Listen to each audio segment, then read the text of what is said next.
por su misericordia, por su bondad. Amén. ¿Sí está agradecido con el Señor? Amén. Sí, qué bueno.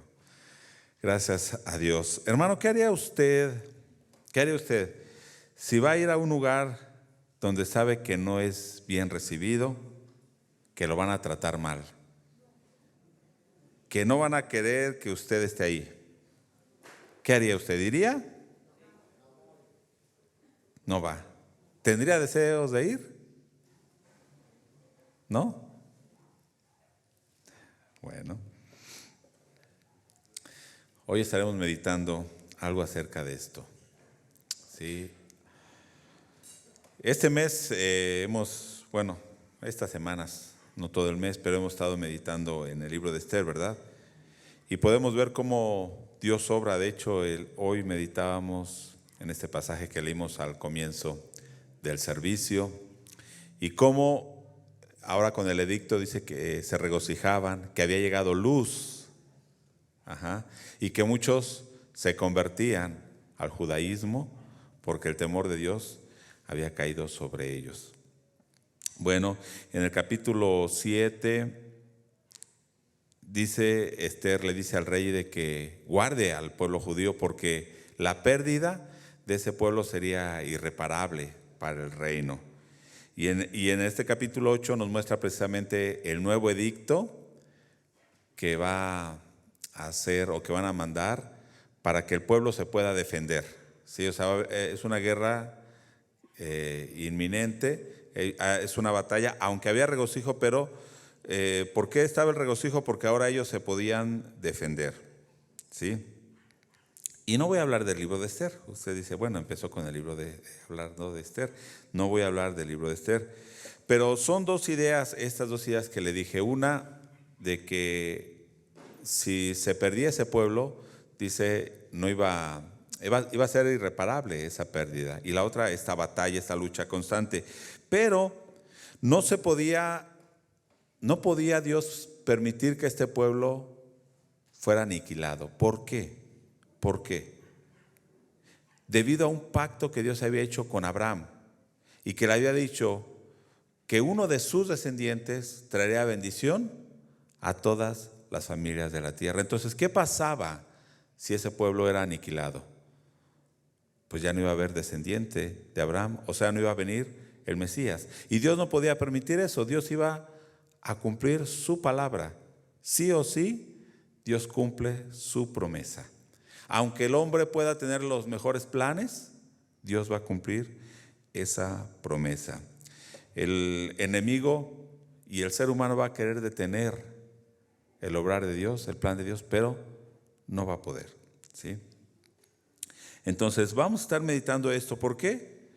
Porque precisamente en este pueblo judío tendría que venir el Mesías. Tendría que encarnar en un descendiente de Abraham. Y vamos a Isaías 9, capítulo 6.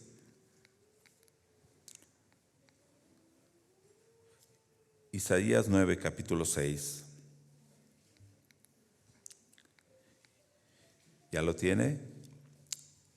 Perdón, Isaías, sí, capítulo 9, versos 6 y 7 únicamente. Leemos, dice así la palabra del Señor: porque un niño nos es nacido, hijo nos es dado, y el principado sobre su hombro, y se llamará su nombre Admirable, Consejero, Dios fuerte, Padre eterno, Príncipe de paz. Lo dilatado de su imperio y la paz no tendrán límite sobre el trono de David y sobre su reino, disponiéndolo y confirmándolo en juicio y en justicia desde ahora y para siempre. El celo de Jehová de los ejércitos hará esto. Dios iba a cumplir esta palabra. Amén. Oremos.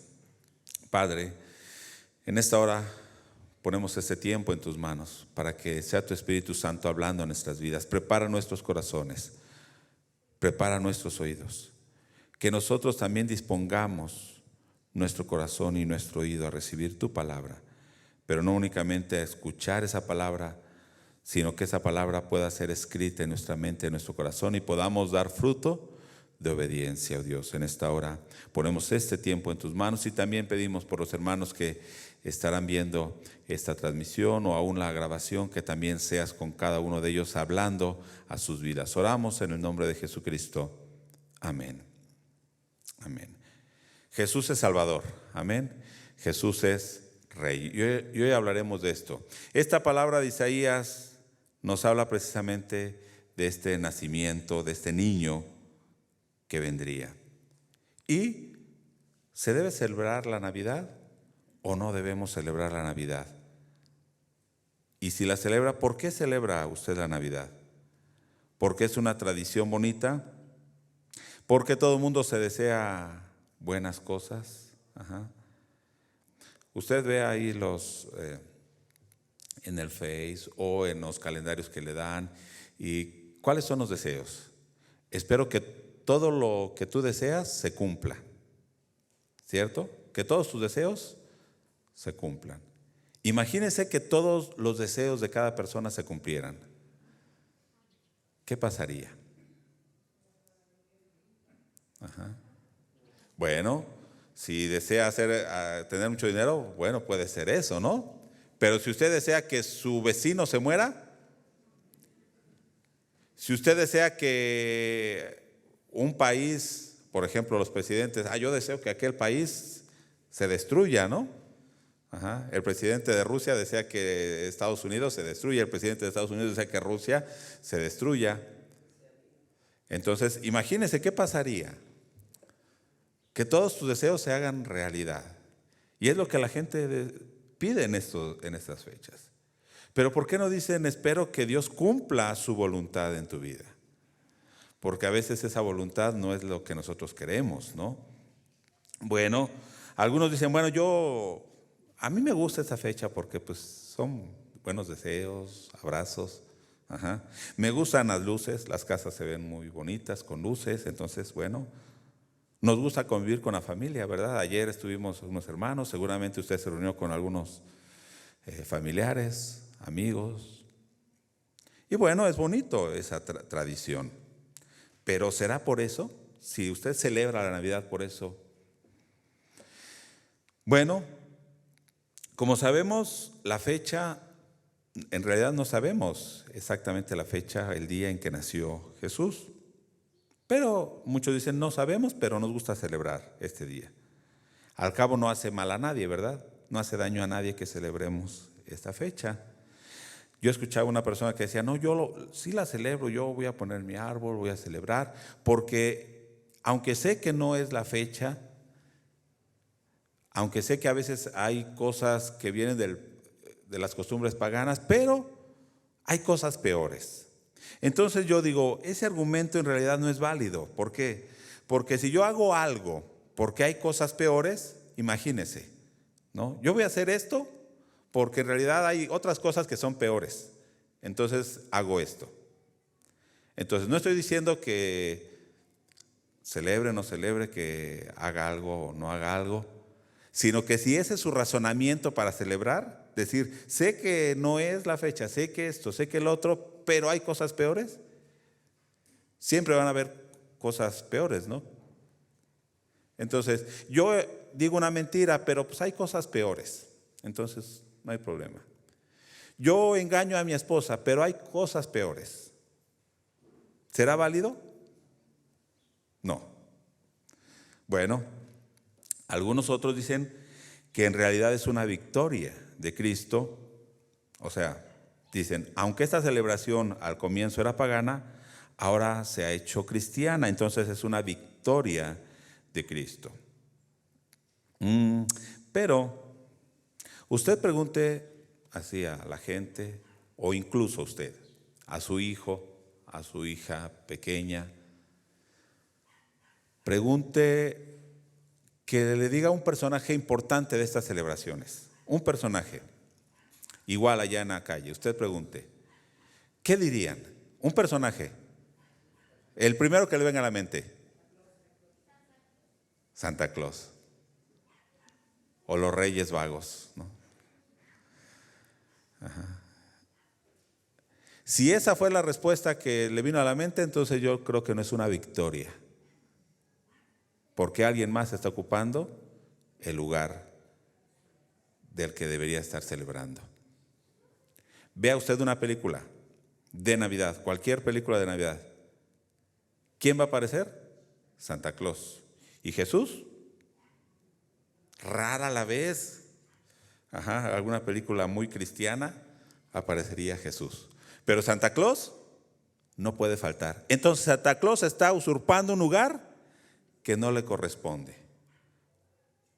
Los reyes están ocupando un lugar que no les corresponde. Para empezar, ni son reales y luego ocupan un lugar que según debería estar ocupado por Jesucristo. Entonces, ¿usted cree que eso es una victoria? Yo diría que no. Ahora, si usted está celebrando a Jesús y sabe exactamente, bueno, yo no tendría ningún problema. Algunos han ido más lejos y también escuchaba, y con datos supuestamente históricos, y dicen que sí, en esta fecha nació Jesús, cuando en realidad no hay ninguna base, ni bíblica, ni histórica. ¿Sí? Independientemente de esto, si hay historia o no, bíblicamente no hay ninguna referencia que se hable de esta celebración. Pero, ya tardé mucho hablando de esto, pero quería llegar a este punto. Si hay una discusión durante mucho tiempo y seguirá habiendo esta discusión, si se debe o no celebrar en esta fecha, hoy, el día de hoy, la Navidad, pero nuevamente perdemos el enfoque y la perspectiva. Perdemos el tiempo discutiendo en cosas que son secundarias, en fechas, y pierde lugar Dios y Jesucristo. Y nos peleamos en si es esta fecha o no es esta fecha. ¿Sí? Los que la celebran dicen que los que no celebran son Grinch. Los que no la celebran dicen que los que la celebran son paganos. Y terminamos discutiendo por cosas, en realidad para mí, que son secundarias, cuando deberíamos preocuparnos por lo que significa y quién debería ocupar ese lugar y nuestro pensamiento. Es como cuando a veces algunos discuten si nos deberíamos reunir los sábados o el domingo, cuando no han entendido ni siquiera lo que es el reposo de Dios, que simboliza el sábado. Igual esta fecha, si discute por si es el 24 o es en septiembre o es otra fecha, pero no entiende qué es lo que sucedió realmente, entonces perdemos el tiempo. ¿Sí? Entonces pregúntese, ¿por qué usted celebra la Navidad? Si la celebra, ¿por qué lo hace?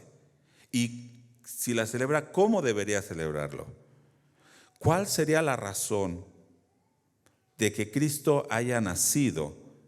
¿Y cómo debería afectar eso a nuestras vidas? Si usted solamente piensa en Jesús en esta fecha y todo el año se olvida, ¿qué es lo que muchos hacen? Pues de nada sirve, ¿no? Yo ayer escuchaba, ¿no? Todas las fiestas, se escuchaba, ¿no? La música y gritos, bailes. Algunos seguramente quedaron totalmente borrachos, ¿no? Entonces, ¿será que esa será la manera de celebrar que vino el que iba a traer paz a la tierra? ¿Será esa la manera, hermano? ¿Usted qué piensa? Darle ahora sí libertad a nuestra carne, embriagarnos. ¿Esa será la verdadera manera de celebrar a Jesucristo? No. Cuando hablamos de que Jesús vino a la tierra, debemos pensar que realmente fue algo importante. Pero era algo que tenía que hacer, como leímos en Isaías, ¿no? Dios había hecho una promesa y Dios la iba a cumplir. Era algo que anhelaba Jesús, venir a esta tierra. Pero a veces pensamos que Él anhelaba como si Dios estuviera incompleto si no hiciera eso. Como que Jesús, la razón de ser de Jesús, y escúcheme, la razón de ser de Jesús era venir a morir. Pensamos que es de esta manera, pero no. Independientemente de eso, Jesús Él es el Rey, ¿sí? Los que teníamos necesidad de que Jesús viniera, éramos nosotros, ¿sí? Por eso en Filipenses 2, usted conoce este pasaje, Filipenses 2, verso 5 en adelante. Vamos a ver, en realidad, ¿qué fue lo que Jesús hizo cuando encarnó? O más bien, ¿cómo Él habrá sentido eso? Dice en Filipenses 2, verso 5 al 11. Haya pues en vosotros este sentir que hubo también en Cristo Jesús, el cual, siendo en forma de Dios, ¿de quién está hablando? De Jesús. ¿Y qué nos dice aquí? Que era en forma de Dios. ¿Pero qué hizo? No estimó el ser igual a Dios como cosa a que aferrarse. ¿Qué hizo? Era igual a Dios. Imagínese estar en ese ámbito donde está Dios. ¿Qué hay ahí? ¿Hay dolor? Ahorita yo estoy sintiendo frío, no sé usted. Ajá. Yo siento frío y mi cuerpo tiembla. Ajá. Pero también a veces nos quejamos si hay calor, ¿no? Hay cansancio. Si usted no durmió bien anoche, pues a lo mejor viene con sueño. Yo pensé que estaba orando ahorita, ¿verdad? Pero a lo mejor no, está durmiendo. Pero bueno, hay dolor. ¿Cómo será estar en la presencia de Dios, en ese ámbito de Dios? Dice que Jesús estaba en ese ámbito, eres igual a Dios. O sea, Jesús es Dios, pero no se aferró a eso, sino que se despojó, se quitó, ¿sí?, de esa forma de Dios y dice, tomó forma ¿de qué? De siervo, hecho semejante a los hombres. Y estando en la condición de hombre, ¿qué hizo? Se humilló. Se humilló a sí mismo, haciéndose obediente hasta la muerte y muerte de cruz. Por lo cual Dios también lo exaltó hasta lo sumo y le dio un nombre que es sobre todo nombre, para que en el nombre de Jesús se doble toda rodilla de los que están en los cielos y en la tierra y debajo de la tierra. Y toda lengua confiese que Jesucristo es el Señor, para gloria de Dios Padre. Entonces, el que Jesús haya venido y nacido en un bebé, usted ve un bebé y lo ve hermoso, lo ve inocente, hasta le gusta cómo huele el bebé. Pero la Biblia, ¿qué nos dice? Que eso fue, ¿qué fue para Jesucristo eso? Una humillación. ¿Por qué? ¿Por qué? ¿Qué nos dice Juan?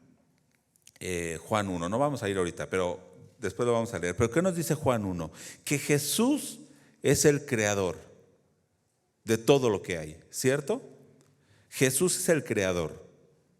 Él creó el cielo y la tierra.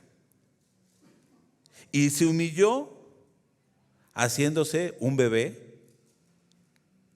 que no podía ni cambiarse él solo, ni asearse él solo, no podía alimentarse.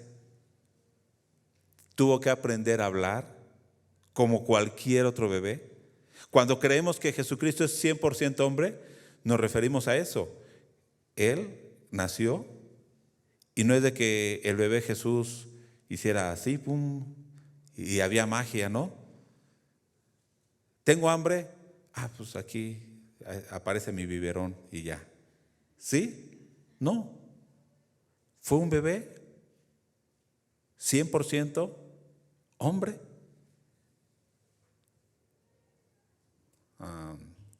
No sé, espero no ofender a nadie, pero imagínense a las personas de la tercera edad que a veces ya no pueden valerse por sí solos. ¿Qué sienten ellos? impotencia, pero aparte se sienten humillados.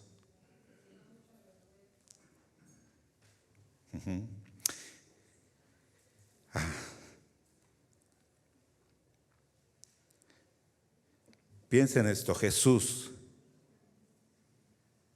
así estaba.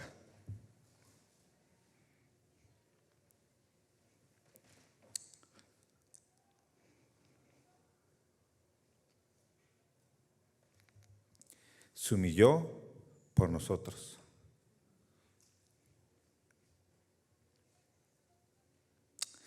Y más que eso, después en la cruz, un espectáculo, riéndose por nosotros. ¿Y cuál fue el problema? En Génesis vemos que comenzó el problema, ¿con qué? Con el pecado, la desobediencia.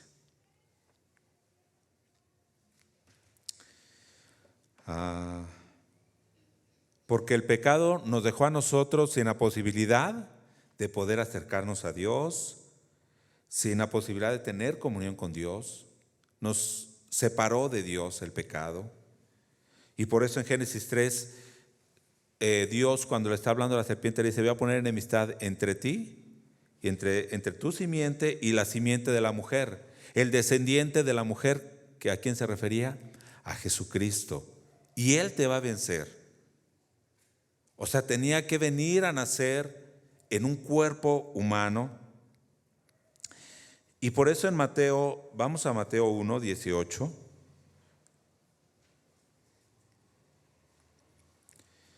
Mateo 1, 18 al 21 dice así la palabra de Dios: el nacimiento de Jesucristo fue así. Estando desposada María, su madre, con José, antes que se juntasen, se halló que había concebido del Espíritu Santo. José, su marido, como era justo y no quería infamarla, quiso dejarla secretamente. Y pensando él en esto, he aquí un ángel del Señor se le apareció en sueño y le dijo: José, hijo de David, no temas de recibir a María tu mujer, porque lo que en ella es engendrado del Espíritu Santo es.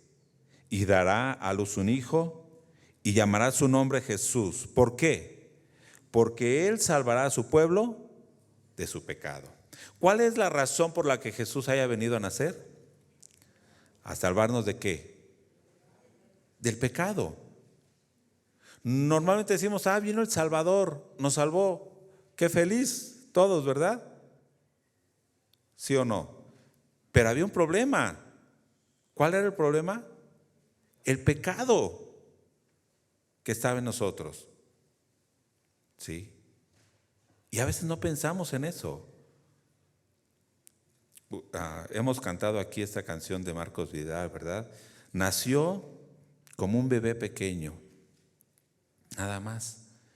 Y nadie preguntó si de mayor él tendría un gran poder para sanar, si caminaría sobre el mar.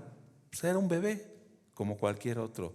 Nació y nadie preguntó si iba a morir, si la gente le iba a odiar. Cuando celebramos a Jesús que nació, no nos ponemos a ver la humillación que fue para Él, el Creador del cielo, el Todopoderoso.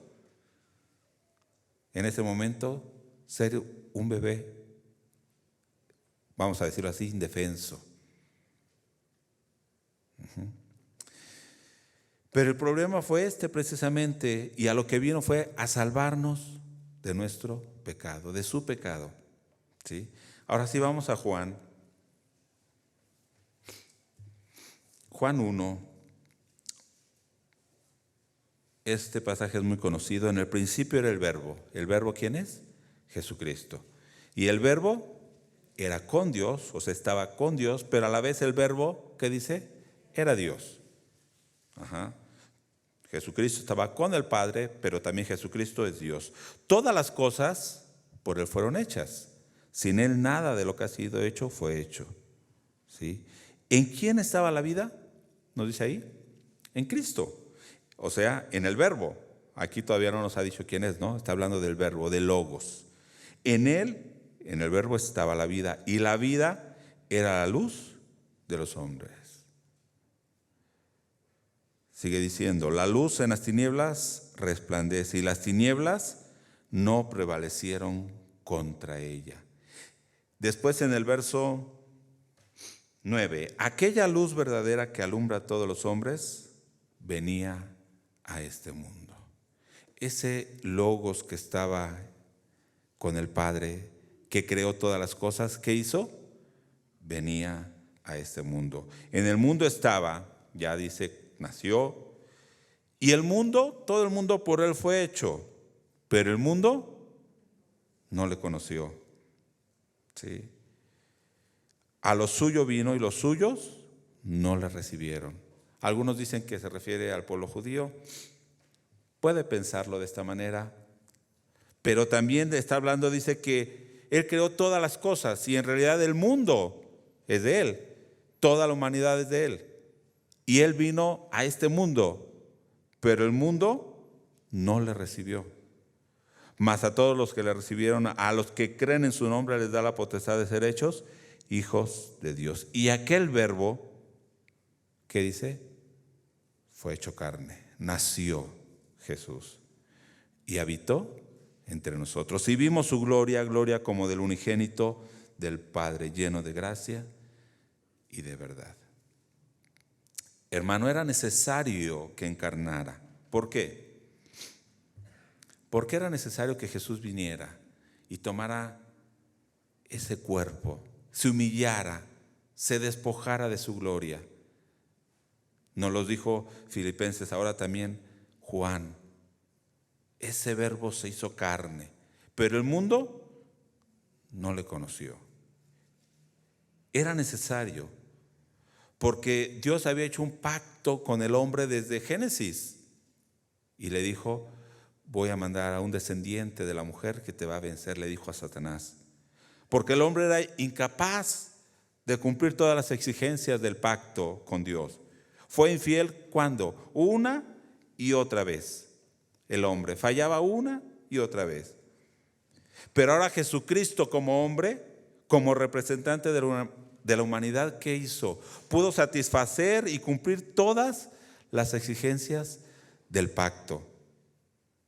Y pudo cumplir todo lo que Dios quería. Era necesario. Esto es lo que se llama el pacto de gracia. ¿Por qué? Primero Dios hizo un pacto con el hombre, con Adán, con Noé, con Abraham, con David. Pero todos esos hombres, ¿qué hacían? Fallaban. ¿Sí? Y después Dios hace un nuevo pacto con el hombre. ¿Con quién? Jesucristo, hombre, que pudo cumplir todo el pacto. Por eso Jesús tenía que encarnar. Porque si Jesús, siendo Dios, hacía pacto con el Padre, pero sin encarnar, ¿podía representar a los hombres en su plenitud? No. Tenía que venir como hombre. Ajá. Pero a la vez también es Dios. Y podía estar ahora sí a la par con Dios y hacer ese pacto de gracia para salvar a la humanidad. Por eso era necesario que Él naciera. ¿Sí? Y en Apocalipsis, el pastor también Ricardo el viernes leyó ese Apocalipsis 12, ¿verdad? Cuando dice la mujer da luz a ese niño, a ese Mesías. Y luego viene el dragón y ¿qué quiere hacer? Destruirlo. Satanás quiso destruir al niño Jesús desde que nació, ¿recuerda? Con Herodes, con el edicto, bueno, con ese mandamiento, maten a todos los niños. Pero no podía. Dice ahí en Apocalipsis 12 que ese dragón quería devorar a ese niño. Pero Dios lo guardó. Y después ese dragón estaba enojado. ¿Y qué fue a hacer? Guerra contra los descendientes de la mujer. Está hablando de la iglesia. ¿Sí? Pero ¿para qué nació Cristo? ¿Para qué nació, como vimos en Mateo? Para salvar a su pueblo de su pecado. ¿Y cómo lo iba a salvar? ¿Cómo iba a salvar al pueblo de su pecado? ¿Cómo? Muriendo. Entonces Jesús nació ¿para qué? Para morir. ¿Sí? Usted vea la predicación de los apóstoles, ¿y en qué está centrado? ¿En la Navidad? ¿La predicación de los apóstoles? ¿O en la muerte y en la resurrección de Cristo? Ahí está centrada. ¿Sí? Ahí está centrado. Y ahí debería estar centrado nuestra predicación y nuestra celebración y nuestro festejo. Celebramos que Jesús haya nacido, claro, porque si no, seguiríamos perdidos, seguiríamos muertos. Jesús sabía que al venir a esa tierra, ¿qué iba a hacer? Iba a sufrir. ¿Se acuerdan lo que le dije al principio? Si usted sabe que va a ir a un lugar que no es bien recibido, que lo van a tratar mal, usted diría, ¿y usted dijo? No voy. Ajá. Pero Jesús, ¿qué hizo?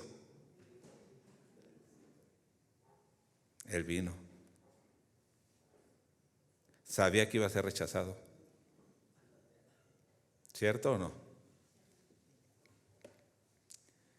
Sabía que Satanás lo iba a querer matar, que lo iba a querer destruir.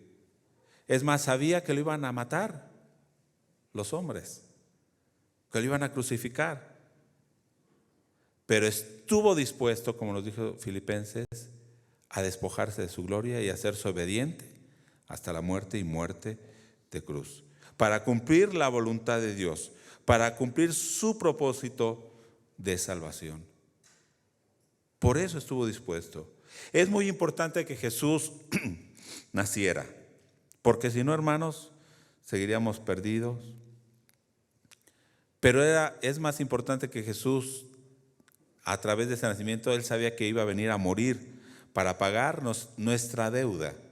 Nació para poder hacer un pacto con Dios, pero murió para pagar nuestra deuda. Y resucitó, ¿para qué? Para darnos vida.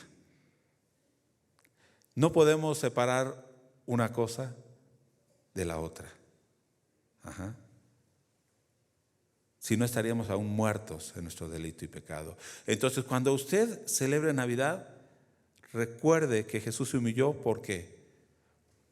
Por usted y por mí, por nuestro pecado. Porque Jesús no tenía la necesidad de venir a nacer.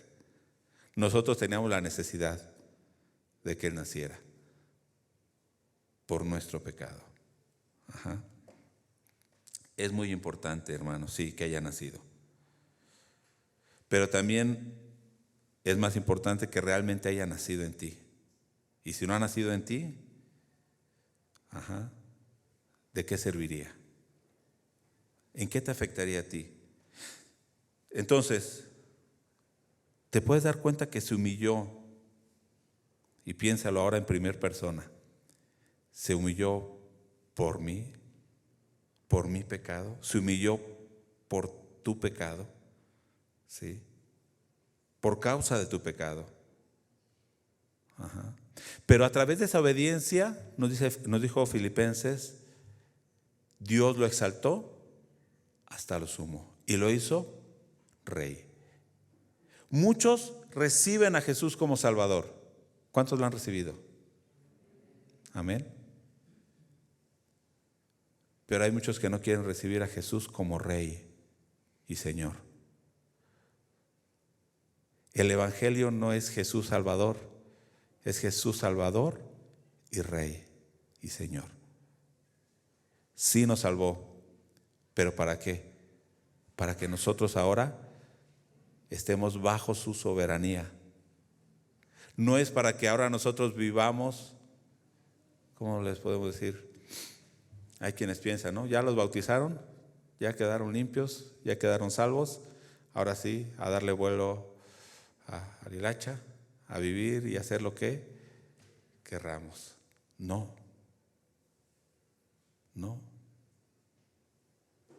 Jesús es Salvador y es Señor. ¿Sí? Si le recibes como Salvador, no le estás recibiendo. Necesitas recibirle como tú, Señor. Por eso hoy el tema es Salvador y Rey.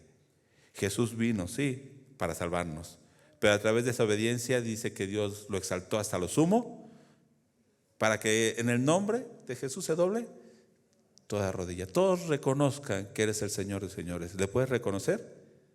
Amén. Pero ¿cómo le puedes reconocer que eres el Señor de tu vida? Obedeciendo. Si no lo podemos decir, ¿verdad? Todo el mundo lo dice. Yo recibo a Jesús porque Él es el Salvador. ¿Pero es su Señor? No, ahí no. Hermanos, debemos reflexionar en esto. ¿Sí?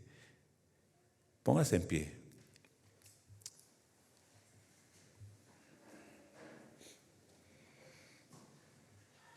Y piense en esto. Cierre sus ojos. Piense primero que cada uno de nosotros le hemos fallado a Dios. Pecamos. Y por eso Jesús tuvo que humillarse, tomando forma de siervo. El Dios Todopoderoso tuvo que tomar forma de hombre, débil, pero fue por salvarnos a nosotros. Jesús nació, pero la pregunta ahora sería si realmente ha nacido en ti, si tú le has recibido como Salvador, si tú le has recibido como Señor. Si no lo has hecho, si no has orado y le has pedido a Jesús que entre en tu vida, hoy es el día. ¿Cuándo mejor que el día de hoy? Que estamos recordando que Él nació, pero si no ha nacido en nuestras vidas sería sin importancia, irrelevante. Padre, en esta hora te agradecemos, oh Dios. Te agradecemos, Jesús, porque no estimaste el ser igual a Dios, el estar en esa gloria tuya, y te humillaste por mi pecado, por nuestro pecado. Señor, te agradecemos, Señor, por ese amor, esa misericordia. Y pedimos, Padre, pedimos, Espíritu, que tú obres en nosotros, que abras nuestro corazón. Aquellos que no han recibido a Jesucristo, que hoy puedan hacerlo, que abran su corazón y que te puedan recibir no únicamente como su Salvador, sino como su Señor, como su Rey. Padre, en esta hora pongo en tus manos, Señor, la vida de cada uno de los que estamos aquí, de los que están orando y pidiendo que tú entres en sus vidas, que les tomes, oh Dios, y que también obres en ellos, Padre. Que les tomes como hijos, que limpies su pecado, que limpies nuestro pecado, Señor, y que sigas tú reinando en nuestra vida. Te agradecemos, oh Jesús, te agradecemos por lo que has hecho en nosotros y porque ahora, a través de tu justicia, nosotros también somos llamados justos. Gracias, gracias, Señor. Oramos en el nombre de Jesucristo. Amén. Amén. ¿Estamos agradecidos con el Señor? Amén. Dios le bendiga.